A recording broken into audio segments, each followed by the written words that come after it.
네, 오늘 말씀은 누가복음 2장 52절 말씀입니다. 함께 한 목소리로 합독하도록 하겠습니다. 누가복음 2장 52절 말씀입니다. 함께 합독하겠습니다. 예수는 지혜와 키가 자라며 하나님과 사람에게 더욱 사랑스러워 가시더라. 아멘. 우리의 삶도 이렇게 모든 부분들이 건강하게 다 잘 자라갔으면 좋겠습니다. 오늘 함께 나눌 책은요, 피터 스카지로 목사님이 쓰신 정서적으로 건강한 영성이라는 책입니다. 근데 이 책 말고도요, 다양한 시리즈로 정서적으로 건강한이라는 책을 쓰셨거든요. 그래서 정서적으로 건강한 리더, 정서적으로 건강한 교회, 정서적으로 건강한 여성, 정서적으로 건강한 제자라는 책을 시리즈로 이렇게 쓰셨습니다. 근데 이 책은 스카지로 목사님이요, 삶에서 뭔가 나의 삶이 굉장히 잘못되었다라고 자각하면서 이 책이 쓰여지게 됐는데요. 피터 스카지로 목사님은 이탈리아계 미국인 가정에서 자랐습니다. 그래서 대학교 2학년 때 찬양 집회에서 하나님을 만나게 되고, 또 선교단체였던 IVF라고 하는 그 선교단체에서 간사로 3년 동안 섬기면서, IVF가 대학생들을 위한 단체거든요. 그 대학생들을, 수많은 대학생들을 하나님 앞으로 인도해 가면서 3년 동안 열심히 이 사람들을 하나님께로 인도하게 되었습니다. 그러면서 이 삶이 변하는 대학생들의 모습을 보면서 교회를 개척해야겠다라는 마음이 들었고, 뉴욕 퀸즈의 뉴 라이프 펠로우십 교회를 개척하게 되었어요. 그래서 여기에서 네? 발음이 좀 안 좋으면 한국어로 뉴 라이프 펠로우십 교회를 개척하게 되었습니다. 영어 선생님 계시다 보니까. 그래서 이제 IVF에서 아내도 만나게 되었어요. 그래서 아내도 만나면서 우리가 교회를 개척하는 데 있어서 인종과 문화 그리고 성차별에 담이 없는 열린 교회를 세우자라고 하는 꿈을 꾸고 이 교회를 개척하게 되었습니다. 45명의 교인으로 시작한 교회가 6년 만에 영어 예배 출석한 교인들만 400명. 그리고 스페인어 예배가 있었는데 스페인어 예배 출석자가 250명이 되었어요. 굉장히 부흥한 거죠. 그리고 목사님은 열심히 성도들을 제자 훈련과 영성 훈련을 하면서 성장시켜 나갔습니다. 그러던 중에 위기가 닥쳐요. 이게 뭐 잘 나가다 보면 좀 약간 위기가 오지 않을까 이런 마음이 생기잖아요. 그런데 스페인어 사역자가 담임 목사님인 이스카지로 목사님과 아무런 상의도 없이 200명의 성도를 데리고 교회를 나가서 개척하게 됩니다. 아무런 이야기도 없었어요. 그래서 이 상처는 되었지만 그래도 용서하라는 하나님의 그 말씀을 가지고 용서하려고 하고, 그리고 또 더욱더 열심히 사역에 매달리게 되었어요. 그런데 또 다른 위기가 닥쳐왔어요. 그건 뭐냐면 아내가 남편한테 경고장을 날린 거죠. 나는 이제 당신의 교회에 나가지 않겠다. 이렇게 한 거예요. 목사님의 사모님이 내가 당신 교회 이제 나가지 않겠다, 출석하지 않겠다라고 한 겁니다. 마음이 너무 어려운 거잖아요. 교회 안에서 그리고 가정 안에서 이러한 위기들을 겪으면서 이 스카지로 목사님은 그동안 자신도 몰랐었던 이 내면 안에서의 이 감정들을 경험하게 됐어요. 그동안에는 자신이 굉장히 나이스하고 온유하고 그리고 또 열심히 사역하고 이런 사람인 줄 알았는데, 그 이러한 위기들 속에 위기들을 겪으면서 자기 안에 있는 분노와 슬픔과 우울감, 이 모든 것들이 정제되지 않은 채로 바깥으로 막 분출되는 것을 경험하게 됩니다. 어떤 통제도 할 수가 없는 상황이었어요. 이런 것들을 맞닥뜨리면서 겉모습은 변한 것 같지만 마음 깊숙한 곳에는 뭔가 굉장히 잘못되었다라는 생각을 하게 되었습니다.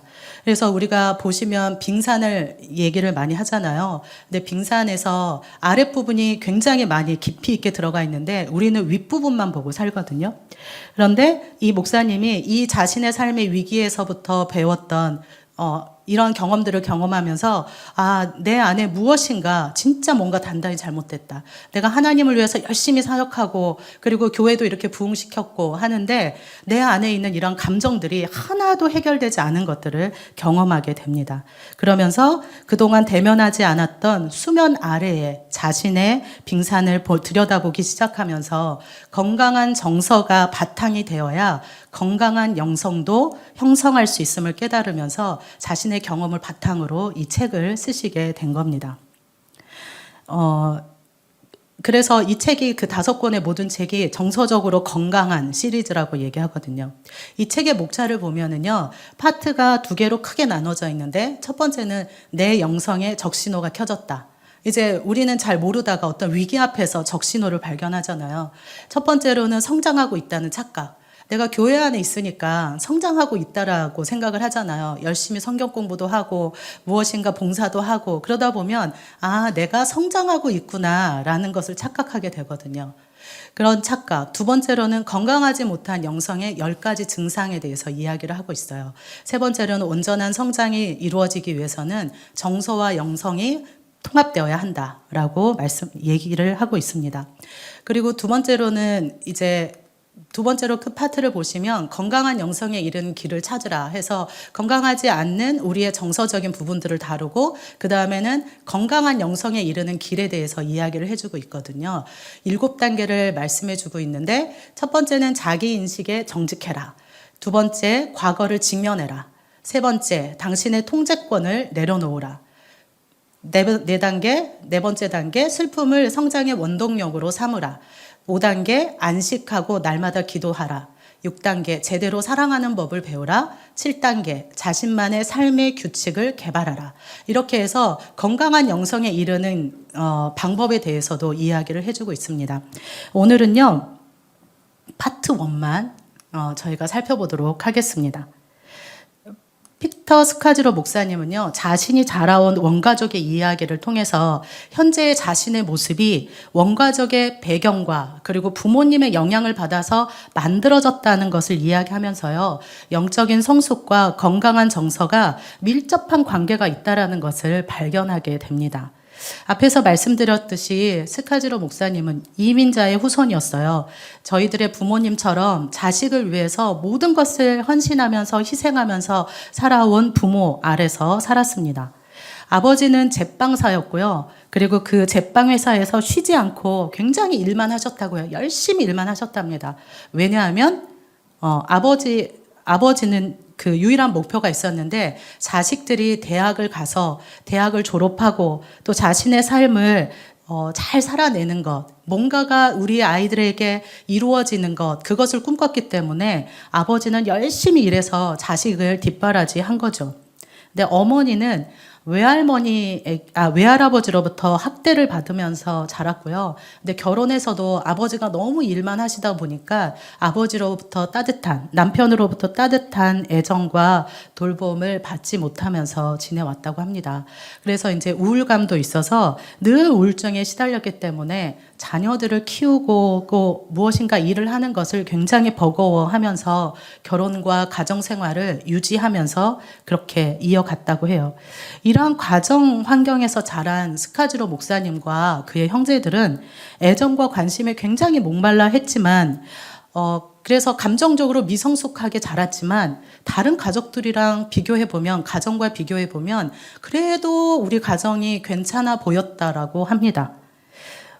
그런데 이 가정의 미성숙함이 무너진 사건이 하나 발생이 돼요. 근데 그건 뭐냐면 형이 아버지가 그토록 원했던 대학을 졸업하고 뭔가를 이루어내기 원했던 아버지의 기대를 거역하고 대학을 그만두게 됩니다. 그리고 거기에다가 통일교 문선명 부부가 모든 인류의 참 부모라고 이야기를 하면서 집에도 들어오지 못하게 되고 10년 동안 가정에서는 죽은 사람으로 취급을 받게 되었어요. 사실 저희가 생각할 때는 그냥 대학을 그만두었다라고 할 때 속은 상하겠지만 그래도 그것이 우리에게 수치감이나 이렇게 느껴지지 않을 것 같은데 또 어떤 다른 분들에게 있어서는 이것이 굉장히 수치가 된 거죠. 형의 이 사건으로 인해서 부모님들은 수치감을 느끼면서 친척들과도 멀어지게 되고 친구들과도 관계를 끊었다라고 합니다. 그뿐만 아니라 가족들도 이 분위기가, 가정의 분위기가 너무 안 좋으니까 서로를 건드리지 않으려고 연락을 끊으면서 서로에게 도망치는 그런 상황이 발생하게 된 거죠. 스카지로 목사님은 아버지의 신앙으로 교회를 나갔었는데요. 나가면서 그 마음 안에 신앙과 현실의 갭을 많이 느끼게 된 거예요. 그러면서 신앙과 이 현실과는 무관하다. 신앙은 현실과 무관하다라는 생각을 하게 되면서 교회를 떠나게 됩니다. 그러다가 찬양 집회에 가서 거기에서 강렬한 하나님을 만나고 회심을 하게 되죠. 그러면서 예수님의 제자로 살아갑니다. 열심히 기도도 하고 성경도 읽고 경건의 생활을 끊임없이 해 나갔어요. 봉사도 하고. 그렇지만 감정적인 측면은 다루어지지가 않았던 거죠. 그냥 내 안에 빙산의 아랫부분은 그냥 둔 채로 위에 계속해서 경건의 삶이 형성을 하게 된 겁니다. 영성만을 추구하며 살아갔던 것이죠. 그런데 여전히 그렇게 말씀을 읽고 기도하고 그리고 또 하나님 앞에 경건 생활이라고 하는 모든 것을 해왔지만 여전히 말씀이 약속한 기쁨이나 그리고 말씀이 우리의 삶에 만족함을 준다라는 것을 경험하지 못하며 살아왔던 것이죠. 그 안에서는 여전히 분노와 원망으로 우울한 삶을 살아왔다고 스카지로 목사님은 이야기를 합니다. 예수님께서는 내 멍에는 쉽고 내 짐은 가벼움이라고 말씀하시면서 풍성한 삶으로 초대하셨는데 이 목사님에게 있어서의 그 멍에는 너무나도 무거웠던 거예요. 그러면서 뭔가 진짜 잘못됐다라는 생각을 하게 된 거죠. 아까 좀 전에 우리가 찬양했던 것처럼 무명이어도 네, 가사 때문에 그런 건데 저도 의문할 수 있습니다.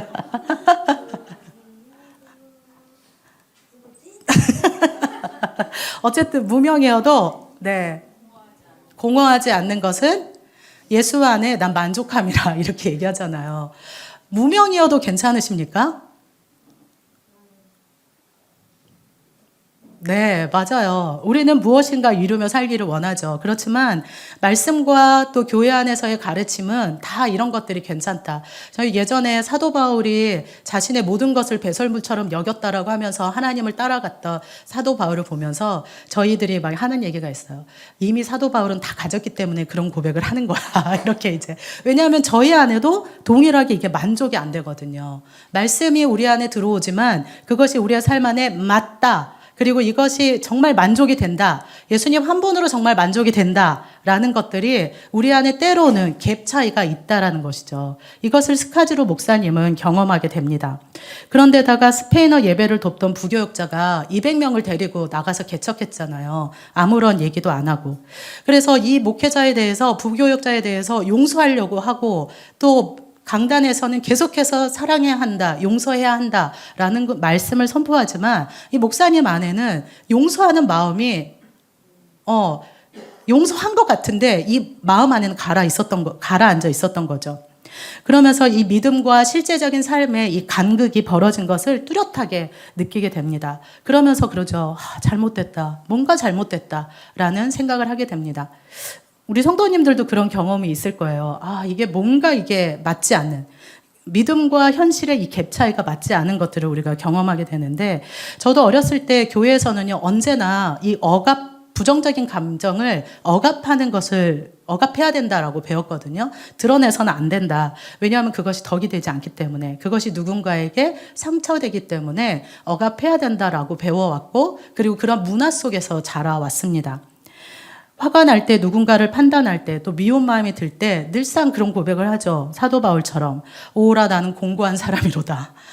정말 힘들다. 미운데 미워하지 말라는 거예요. 이런 갭 차이에서 감정을 누르고 막 눈물 흘리면서 회개해요. 하나님 제가 하나님을 닮은 사람이 되게 해주세요. 예수님을 닮아서 사랑하는 사람이 되게 해주세요. 라고 눈물 콧물 흘리면서 기도했었습니다. 그리고 기도하고 나면 정말 그 사람이 너무 사랑스러워지는 거예요. 그리고 너무나 용서가 되고 그리고 만나면 안아줄 것 같아요. 그런데 100m에서 걸어오는 그 사람을 보면 다시 마음이 확 올라오잖아요. 쳐다보기도 싫고 그냥 고개 돌리고 가게 되잖아요. 네, 그러시잖아요. 저만 미성숙한 거 아니죠? 네. 그러시잖아요. 그러한 삶의 간극 속에서 정말 어떻게 살아야 할까? 어떻게 하나님의 말씀이 내 삶 안에 만족이 되고 내 삶의 기쁨이 되고 이것에서부터 해방시킬 수 있을까? 이런 고민들을 하게 되잖아요. 그렇게 살다 보니까 그런 감정들이 올라왔을 때 누르는 것밖에는 다른 방법이 없었던 거예요. 아, 이거 표현하면 안 돼. 이거는 하나님께로부터 마음이 아니야. 그래서 계속해서 그 감정을 누르면서 그리고 또 믿음의 선배들도 보니까 그렇게 살아야 한다는 거예요. 그러니까 잘 배우지도 못하고 나도 표현되지도 않고 이렇게 어떻게 다뤄야 할지 모르고 살아가게 되는 것이죠. 그렇지만 하나님은 우리를 하나님의 형상을 따라 온전한 사람으로 만드셨습니다. 아멘. 우리를 온전한 사람으로 만드셨어요. 근데 그 안에는 영성뿐만 아니라 신체적이고 또 정서적이고 지적이고 사회적인 모든 요소들이 들어있는 것이죠. 네. PPT를 한번 보여주세요. 이러한 모든 요소들이 영성과 통합되어야 건강한 그리스도인으로 살아갈 수 있다는 겁니다. 이렇게 모든 부분들을 다 우리가 영성과 함께 성장해야 되는 요소라는 것이죠. 피터 스카즈로 목사님은 교회 성도들의 이야기를 전해주고 있습니다. 제이라고 하는 그 성도님은 이렇게 이야기를 해요. 저는 22년 동안 그리스도인으로 살아왔습니다. 그런데 제 신앙 나이는 22살이 아니라 고작 1살에 불과합니다. 22년간 계속해서 1살로 살아온 것 같습니다. 나의 신앙의 상태를 점검했을 때 신앙생활을 그렇게 했지만 여전히 1살밖에 되지 않는 나의 신앙을 발견하게 되는 거죠. 안젤라라고 하는 성도님은 5년 동안 교회를 나오지 않았는데 이렇게 이야기를 했다고 해요. 그리스도인 중에는 왜 그렇게 형편없는 인간들이 많은 거죠? 이러한 이야기는 너무도 공감이 되는 이야기입니다. 우리는 이들처럼 생각하기도 하고 또 말하기도 하고 이러한 이야기를 듣기도 하죠. 좋은 설교를 많이 들으면서 우리의 기회 수준은 너무나도 높아져 있는데 우리의 삶의 수준은 너무나 어린아이 같고 때로 불쑥불쑥 올라오는 덕스럽지 못한 행실이 우리에게는 죄책감으로 다가오게 되죠. 이러한 우리의 삶의 간극을 줄이기 위해서는 이 피터 스카즈로 목사님은 정서적으로 건강한 영성을 가져야 된다라고 말하고 있습니다. 정서적으로 건강한 영성에 대해서 알아보기 전에 먼저는 건강하지 못한 영성의 증상들이 어떤 것이 있는지를 먼저 살펴보겠는데요.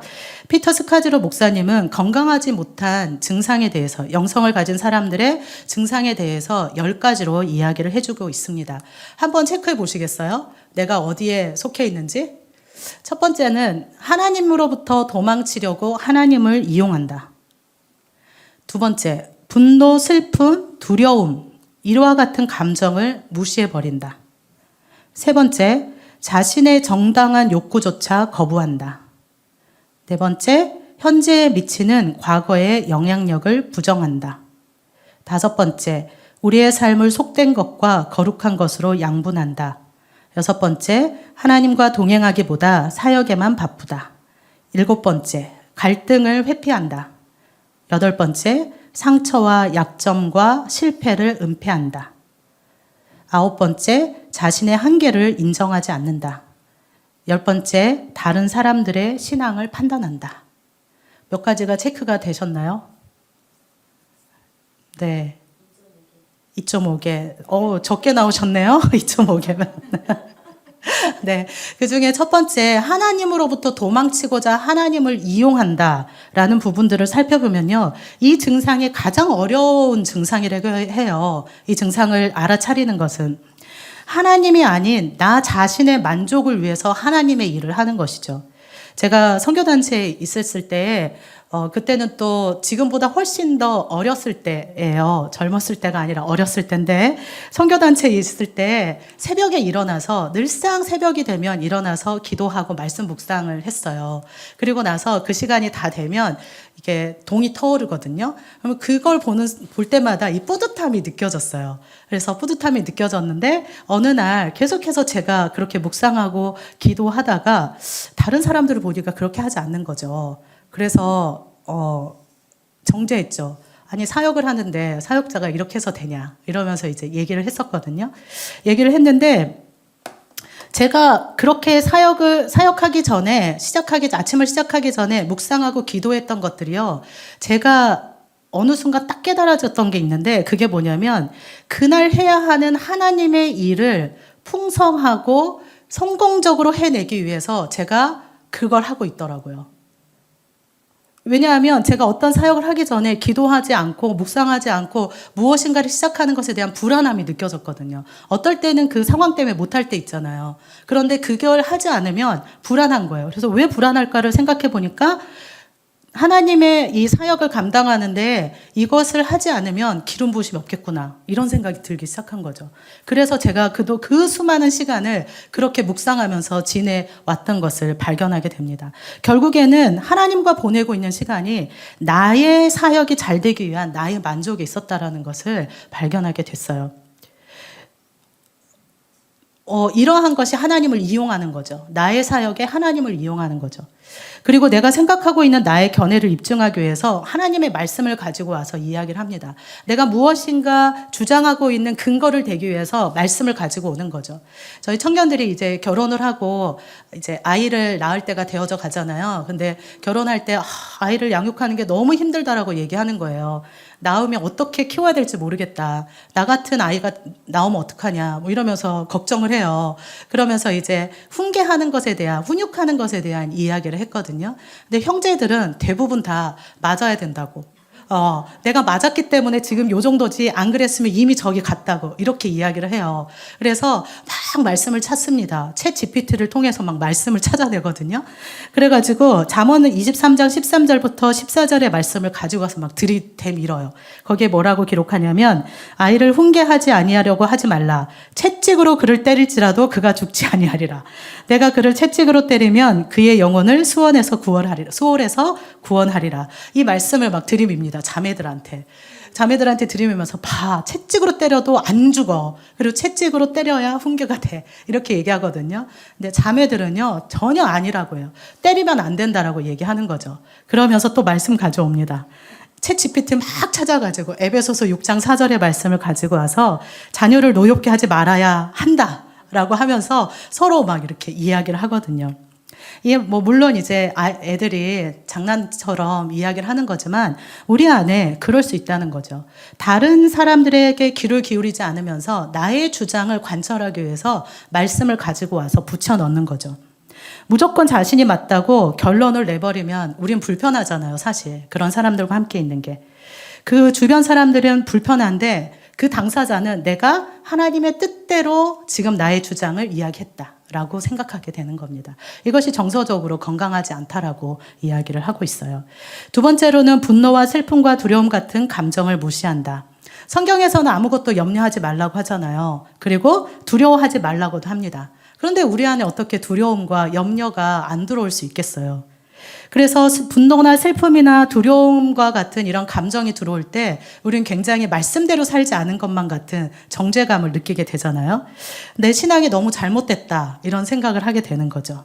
그래서 어떻게든 이 감정을 없애버리기 위해서 말씀을 잡고 부여잡고 밤새도록 기도하기도 합니다. 감정이 내 삶을 압도하지 않게 하기 위해서 막 부르짖는 거죠. 저는 그렇게 신앙생활을 했거든요. 진짜. 왜냐하면 그렇게 가르침을 받았기 때문에 눌러야 된다라고 생각했는데 저는 계속 올라오는 사람이거든요. 그리고 드러나는 사람인데 얼굴은 화가 나 있는데 아니라고 얘기하게 되는 거죠. 누르는 거죠. 아니야, 너 분명히 화났어. 아니야. 뭐 이렇게 되는 거죠. 이런 감정들을 어떻게 해야 될지. 왜냐하면 말씀에서는 그렇게 하지 말라고 하니까 그냥 누르는 거죠. 계속해서. 특히 우리나라 사람들은 이렇게 감정을 표현하지 않는 문화잖아요. 서툴기도 하고 또 건강하게 감정을 표현하는 사람들도 저희가 참 찾기가 힘든데 감정을 가지는 것은요, 하나님의 형상대로 창조된 우리에게는 너무나도 자연스러운 일입니다. 우리의 영성에서 이 감정을 무시한다고 하면 인간의 본성에서 일부를 잘라내는 것과 같다라고 스카지로 목사님은 이야기를 하고 있어요. 그래서 우리의 감정을 어쨌든지 간에 누르는 것이 아니라 이걸 건강하게 어떻게 드러낼 것이냐, 이것이 더 중요한 거죠. 세 번째는 자신의 정당한 욕구가 거부한다. 나의 정당한 욕구를 거부한다는 거예요. 지금은 많이 사라졌지만 예전에는 진짜 신실하고 정말 믿음 있는 사람들의 표정을 아시나요? 안 웃어요, 집사님. 그리고 늘상 이렇게 거룩하게 옷을 입고 굉장히 금욕주의적인 삶을 살아가고 이런 분들을 신앙적으로 굉장히 깊이 있다라고 이야기를 했었습니다. 그리고 늘상 성경책을 여기 옆에다가 끼고 다니면서 웃지도 않으면서 이렇게 뭔가 이렇게 깊이 있어 보이는 그런 표정들을 하고 다녔었거든요. 그래서 저는 그런 사람들 중에 속하지 않아서 거룩하지 못한 사람이었어요. 교회에서 늘상 저는 조금 더 경건 생활을 해야 된다. 뭐 이런 이야기를 들으면서 자랐거든요. 근데 저는 제 본성이랑 너무 달라가지고 이게 쉽지가 않은 거예요. 우리 안에 있는 죄된 본성은 다 죽어야 하지만 하나님은 우리 안에 정말 건강한 욕구들을 넣어 놓으셨잖아요. 자연을 보면 정말 웃을 수 있게 했고 그것을 즐길 수 있도록 했고 무엇인가 즐거운 것들을 보게 되면 우리 안에 막 즐거움이 생기잖아요. 막 웃고 우정이나 기쁨이나 미술이나 음악이나 이런 것들은 하나님이 우리 안에 건강한 갈망을 심어주신 거거든요. 그 감정이 적절하게 자라고 열매를 맺도록 해놓으셨습니다. 하나님은 우리에게 너희들을 없애라 라고 말씀하지 않으셨어요. 그리고 우리가 하나님을 따를 때 그냥 우리의 감정들을 막 눌러가는 게 아니라 그 안에서 더 자유로워지는 거죠. 더 나다워지는 거죠. 그런데 우리는 계속해서 이러한 정당한 우리 안에 올라오는 감정들의 이러한 욕구들을 거부해야 하는 것처럼 그렇게 살아왔어요. 문화적으로도 우리에게 그걸 요구했고 이것은 건강하지 않다는 것이죠. 네 번째는 현재에 미치는 과거의 영향력을 부정하는 것입니다. 피터 스카지로 목사님과 사모님은 힘들 때 이제 다 내려놓고 상담을 받기 시작했어요. 사모가 교회를 떠난다고 하니까 일단 막 이런 모든 상황들을 내려놓고 교회 이제 심리 상담을 받았는데 그때 가계도를 그리게 했어요. 상담가가. 가계도를 막 그렸는데 정말 이 두 분이 너무나도 놀랐던 거죠. 왜냐하면 스스로가 느끼기에는 부정적인 영향을 주었던 우리의 부모님들과는 너무나 다르게 살고 있다라고 생각을 하고 있었고 또 그러한 삶을 살려고 노력했었는데 가계도를 그려보니까 정말 드러나지 않는 부분에서 너무나도 많이 원가족을 닮았다는 걸 발견하게 됩니다. 성의 역할이나 분노와 갈등이나 문제를 해결하는 부분이나 수치심을 다루는 부분들, 슬픔에 대한 태도 이런 것들이 너무나도 자신도 모르게 원가족의 문화를 그냥 습득하고 있었던 거죠. 본인은 그렇게 살고 싶지 않았는데 그래서 그러한 삶을 살고 있지 않다라고 생각했는데 깊이 보니까 그 문화가 자연스럽게 자신의 삶 안에 있었던 것을 발견하게 됩니다. 그래서 이 스카지로 목사님은요, 성화의 과정이라고 하는 것이 과거로 돌아가지 않고 하나님이 주신 것을 향해 앞만 보고 매진하는 것을 말하지 않는다라고 이야기를 합니다. 성화의 과정은 오히려 과거로 돌아가서 나 자신과 그리고 다른 사람을 사랑하는 것을 막고 있는 나쁜 습관과 정서적인 것들을 깨트리고 그 안에서 해방되는 것이 성화의 과정이다. 이렇게 이야기를 하고 있어요. 그렇기 때문에 우리의 과거는 지금의 우리의 삶에 영향력을 미치고 있는 거죠. 그래서 늘상 우리가 성화되기 위해서는 과거의 것들을 돌아보아야 하는 것입니다. 다섯 번째로 우리의 삶에 속된 것과 거룩한 것을 양분한다. 이렇게 이분법적으로 딱 양분한 거죠. 우리는 척하면서 살기를 참 잘하는 사람들이잖아요. 별로 마음에 들지 않지만 괜찮은 척. 그리고 뭔가 대화하고 있는데 잘 듣고 있는 것처럼 보여지지만 잘 듣고 있지 않은 척. 마음이 상했는데 상하지 않은 척. 이렇게 우리는 척하면서 이중적인 삶을 살아가는데 능력이 있는 사람들입니다. 그러시죠? 스카지로 목사님은 몇 가지의 이야기를 통해서 우리가 얼마나 이중적인 삶을 살고 있는지에 대해서 말해주고 있는데 제인이라고 하는 사람이 있었어요. 근데 이 제인이라고 하는 사람은 남편을 향해서 아이들의 영적인 본보기가 되지 않는다고 소리를 막 질러요. 그리고 이것에 기분이 상한 남편은 기가 꺾인 모습을 하면서 그 자리를 뜹니다. 하지만 제인은 자신이 하나님의 이름으로 용기 있게 싸웠다라고 확신하고 있는 거죠. 무엇이 잘못됐는지 이해가 되세요?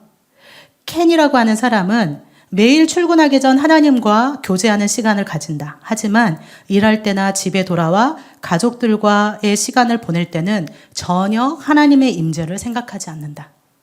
거룩함과 속된 것들이 나눠져 있는 것이죠. 우리의 삶은 어디에 있든지 거룩한 삶을 살아야 하는데 교회에 오거나 봉사할 때 거룩한 옷을 입고 집에 가서는 거룩한 옷을 벗어버리면서 살아가는 것은 건강한 영성이 아니라는 거예요. 우리가 이렇게 살다 보니까 세상 사람들이 우리를 향해서 고개를 젓는 것입니다. 왜냐하면 앞뒤가 똑같아야 되는데 앞뒤가 다른 거죠. 여기에서는 이렇게 살아가지만 이쪽에서는 이렇게 살아가지 않는. 이것이 그러면서 여기선 거룩하게 살아야 되고 여기서는 괜찮아. 세상이잖아. 세상이니까 우리는 세상과 맞춰서 살아가면 돼. 이렇게 이분법적으로 삶을 살아가게 되는 것이죠. 이것이 바로 잘못된 영성이라고 이야기를 합니다. 6번째는 하나님과 동행하기보다 사역에만 바쁘다.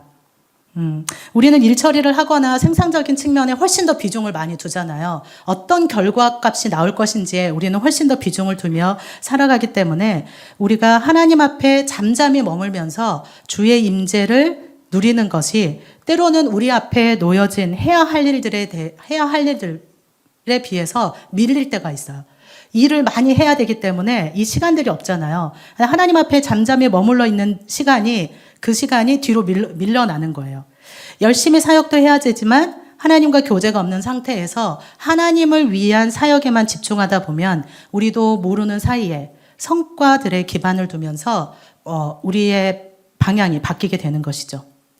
하나님을 위한 사역은 그분과 동행하는 것에서부터 시작합니다. 제가 이것 때문에 하나님을 이용했던 거 아니에요. 하나님을 위한 사역은 그분과 동행하는 삶에서 나온다. 정말 저는 그렇게 믿고 있거든요. 지금도 그렇게 믿고 있어요. 내가 하는 것이 아니라 하나님이 하시는 일이다 라고 그렇게 믿고 있는데 이전에는 제가 그걸 믿고 있었기 때문에 어쨌든 제가 나의 힘으로 내가 무엇인가를 향해서 묵상하고 기도하고 하는 일들을 놓쳐버리면 하나님이 원하시는 이 사역을 할 수 없다라는 생각을 갖고 있었기 때문에 그것을 율법적으로 계속해서 지켜가려고 했던 거죠. 하나님하고의 깊이 있는 교제가 아니라 그냥 사역을 위한 만남을 제가 가지고 있었던 거예요. 우리 안에 하나님의 생명이 가득 채워져야 생명이 흘러가게 되잖아요. 우리 안에 예수 그리스도의 향기가 있어야 향기가 나는 삶을 살잖아요. 그런데 이것이 잘못하게 되면 하나님을 이용하는 것이 될 수도 있다는 것이죠. 7번째는 갈등을 회피한다. 갈등을 좋아하는 사람은 없지만 어쨌든 갈등의 소지는 여러 군데 어디에서나 있잖아요. 보통은 갈등에 오는 긴장감을 그냥 묻어버리고 살 때가 많이 있습니다. 갈등이 올 때 어떻게 하시나요? 저희 청년 중에는 갈등을 진짜 싫어하는 청년이 있거든요. 그래서 그런 상황이 딱 되면 본인이 굉장히 미안해하고 그리고 또 그 갈등을 피하고 이러한 아이가 있습니다. 갈등이 생기면 우리가 바르게 반응해야 되는데 그렇게 얘기할 수 있죠. 면전에서는 그냥 좋은 말을 하고 뒤에선 다른 말하고 또 지키지도 못할 약속을 하게 되고 또 다른 사람을 탓하기도 하고 이러한 반응들이 다 건강하지 않는 반응이라는 거죠. 예수님이 보여주신 대로 건강한 그리스도인들은 갈등을 회피하지 않습니다. 예수님의 삶은 갈등과 대립으로 가득 찬 삶이셨잖아요. 어느 곳을 가든지 종교 지도자들, 군중들, 제자들은 물론이고 가족들까지도 갈등을 겪으셨습니다. 그렇지만 우리 주님은 적절한 이 갈등을 적절히 무마하거나 피하지 않으셨죠. 그 갈등들을 처리해 나가셨어요. 갈등을 회피하는 것은 건강하지 않는 정서라고 이야기를 하고 있습니다. 8번째, 상처와 약점과 실패를 은폐한다. 우리도 사실 좋은 이야기만 하고 싶지 내 안에 있는 그런 실패한 거나 이런 것들의 상처나 이런 것들을 이야기하게 되면 수치스러워 하잖아요. 그런 것들에 대해서 우리가 드러내지 못하고 은폐한다라는 거죠. 이것은 정서적으로 건강하지 않다. 이렇게 이야기를 합니다.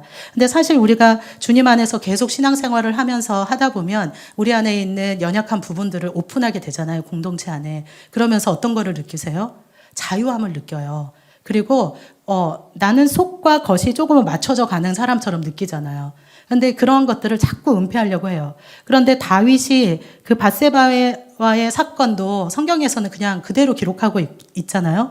사도 바울도 육체의 가시를 제거해달라고 했지만 기도의 제목이 응답되지 않았어요.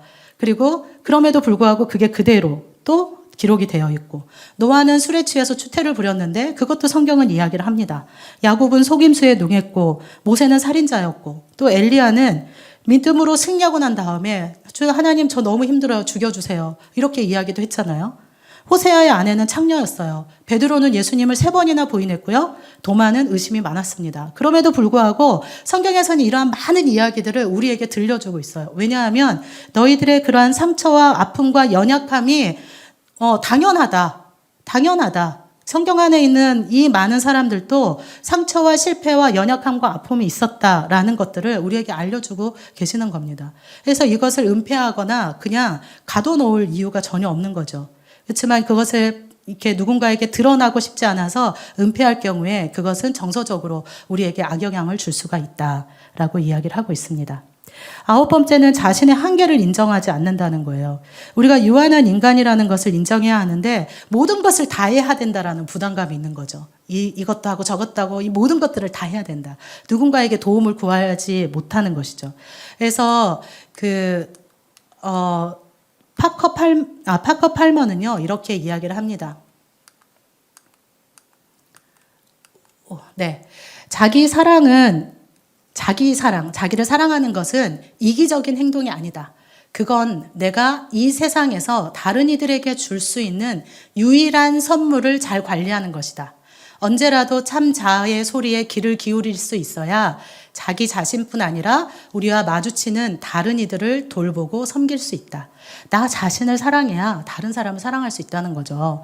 그리고 내가 힘들다라는 것을 눈치채주고 내가 힘들다고 하는 것에 대해서 나를 보호할 수 있어야 다른 사람을 향해서도 우리가 그렇게 섬길 수 있다라고 이야기를 하고 있습니다. 10번째로 다른 사람들의 신앙을 판단한다. 종종 우리는 다름과 차이를 도덕적인 우월함이나 어떤 미덕으로 바꾸죠. 제가 열심히 큐티하고 묵상하고 기도하면서 그렇게 다른 사람들 왜 하지 않아? 라고 이야기했던 것처럼 말입니다. 옷차림으로 판단하기도 하고 찬양할 때 행동에 대해서도 왜 손을 들고 찬양해? 왜 손을 안 들어? 이런 것들 있잖아요. 왜 그렇게 인상을 쓰면서 찬양해? 이런 것들이 판단하고 또 우리 기도하는 방식에 대해서도 어떤 사람은 통성으로 기도해야지 시원하신 분들 계시잖아요. 근데 왜 잠잠히 기도하지 않아? 잠잠히 기도하면 왜 통성으로 기도하지 않아? 이러한 것들에 대해서 판단하는 거죠. 다른 사람의 개성을 인정하고 그들의 보폭에 맞춰서 움직이기보다는 우리와 다르게 살고 있다는 이유만으로 불편한 마음을 갖게 되는 것이죠. 이것이 정서적으로 건강하지 않다라고 이야기를 하고 있습니다. 이러한 10가지의 증상들이 정서적으로 건강하지 않은 영성을 가진 사람들의 특징이에요. 몇 개나 나오셨나요? 여전히 2개 반인가요?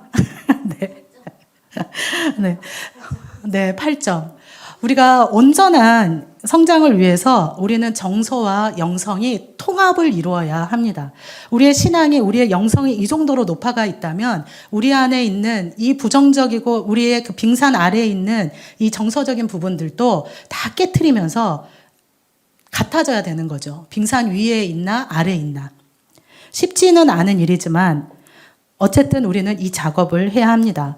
때로 우리는 예수님을 믿지 않는 사람들 가운데 정서적으로 안정이 되어 있고 성품이 굉장히 좋은 사람을 보게 되잖아요. 그래서 가끔 청년들은 이런 질문을 저에게 해요. 성도님들은 어떻게 대답하시겠습니까? 이렇게 질문하거든요. 전도사님, 교회를 다니고 성품이 진짜 나쁜 사람이랑 결혼하는 게 나아요? 아니면 교회는 안 다니는데 성품은 진짜 좋은 이런 사람이랑 결혼해야 돼요? 누굴 만나라고 하시겠습니까? 이런 고민은 저희들도 하잖아요. 정말 예수님 믿지 않은데 성품이 정말 좋은 사람들이 있거든요. 왜 이렇게 예수님을 믿고 기도하고 말씀을 보고 그리고 또 우리가 경건 생활이라고 하는 것들을 꾸준하게 하고 있음에도 불구하고 우리의 삶은 여전히 이렇게 감정적으로 미숙할까요?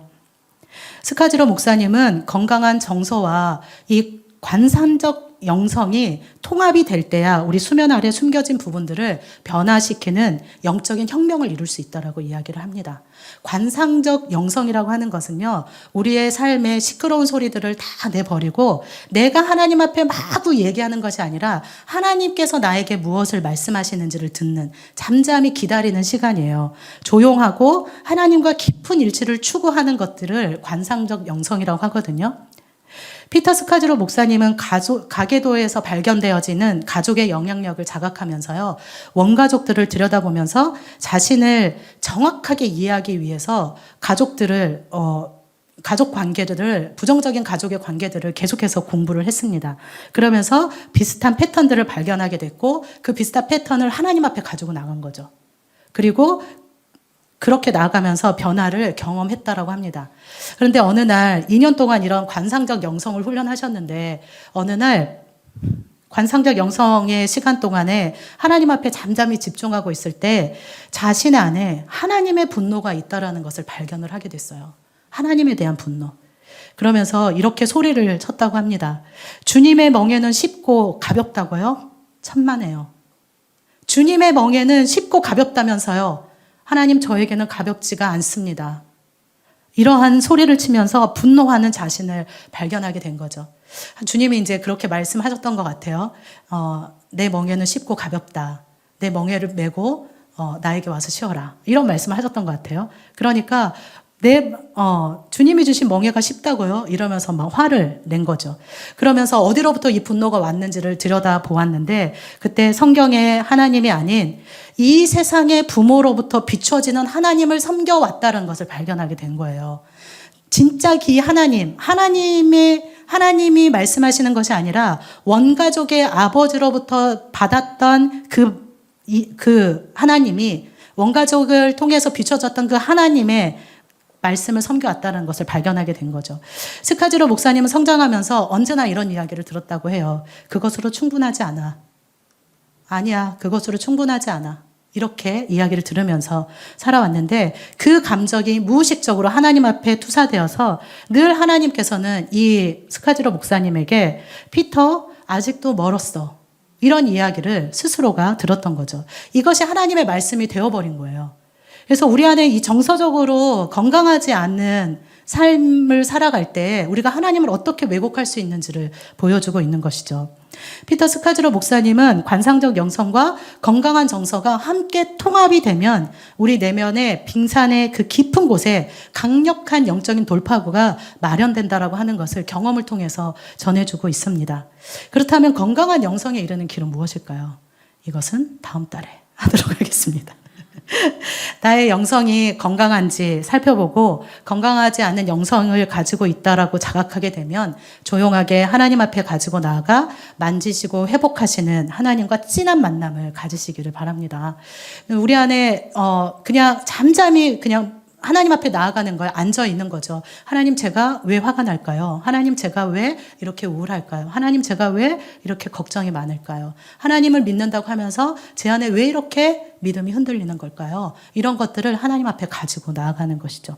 그래서 정서적으로 건강한 영성을 가지고 풍성하고 온전하고 또 충만한 기쁨이 있는 그런 삶을 우리가 살아가게 됐으면 좋겠습니다. 예수 믿는 삶의 본보기를 보여주는 것이죠. 정말 앞뒤가 똑같은 하나님의 사람으로 말입니다. 이 시간에 우리 함께 기도하시겠습니다. 기도할 때 하나님, 제 안에 건강한 정서와 건강한 영성을 소유할 수 있도록 해주십시오. 그래서 성숙한 그리스도인으로서의 삶을 살아가게 해주십시오 라고 함께 기도하시고요. 두 번째로는 우리의 자녀들을 위해서 기도하시겠습니다. 혹시라도 정서적인 왜곡으로 무엇인가 잘못 해석하고 또 하나님에 대해서 잘못 이해하고 있는 것들이 있다면 정말 하나님과 깊은 관계 속에서 참다운 나를 발견할 수 있도록 우리의 자녀들이 그렇게 성숙함을 향해 나아갈 수 있도록 함께 기도하도록 하겠습니다. 기도하시겠습니다.